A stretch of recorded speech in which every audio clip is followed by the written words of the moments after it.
see you there. Yes, today we're going to start with a story. But first we need to take a short break. It's going to be a tea break, of course. We'll be back in a moment. Hello. Tonight it is time for a story. Now, let's bring the lights down, please. Wonderful. Now, for story time we are going to start with one of my personal favorites. It is Henry the Heart and Barry the Blood Vessel. Now, we're going to start with Chapter 1. And in Chapter 1, we start with the pulmonary loop, as it's called. Now, Barry will come in from the superior vena cava or the inferior vena cava. Barry is quite an indecisive fellow, and we don't know which one he's going to go into. Barry likes to keep things spontaneous. Now, he will come into the right atrium. This is Barry moving into the right atrium from the superior or inferior vena cava. Now, he's going to wait until these valves open, and it's called the tricuspid valve. It will open and allow him and all of his buddies to move into the right ventricle. Now he's going to move into the right ventricle, and what him and his friends are going to do is they're going to have a wonderful dinner party. And they're going to sit around, and they're going to eat biscuits and make wonderful laughter. After this, they're going to move out through the semilunar valve. Now, this is the pulmonary semilunar valve. There are two semilunar valves. But he's going to move out through this into the pulmonary artery. And he might go left, he might go right. He's still trying to be spontaneous. So he will move through these pulmonary arteries to the lungs, where he will pick up this wonderful, wonderful message called oxygen.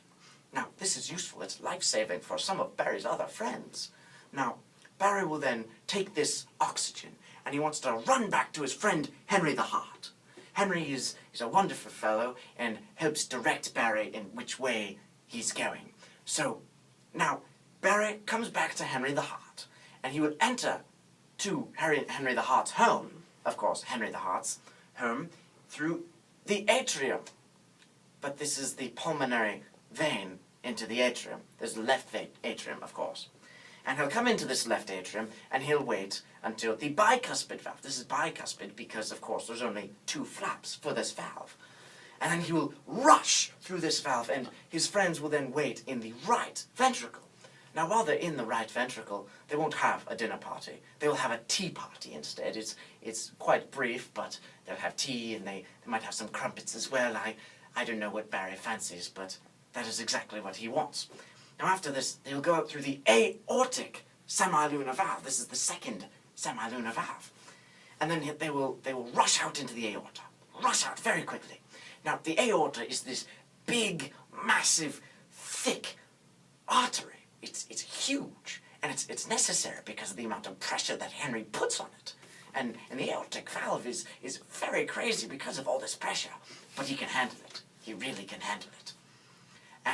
And so they go through this valve, and they rush out to the rest of the body, rest of it, and they deliver this wonderful message called oxygen and nutrients, and they let it marinate with everyone else.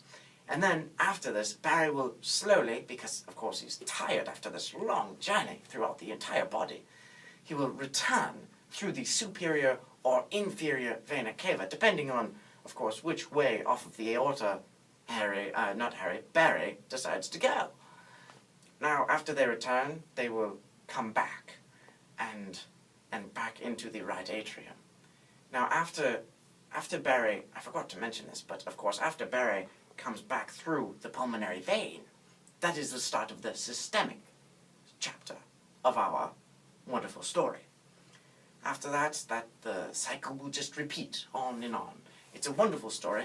It continues on, and if you want to hear other ones, we have ones about other, organs like Priscilla the pancreas. Priscilla is a wonderful, wonderful organ.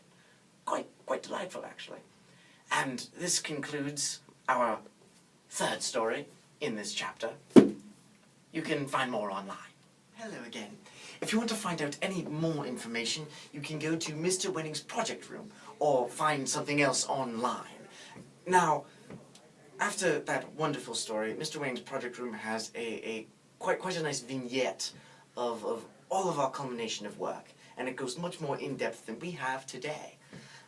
But until next time, have a wonderful time.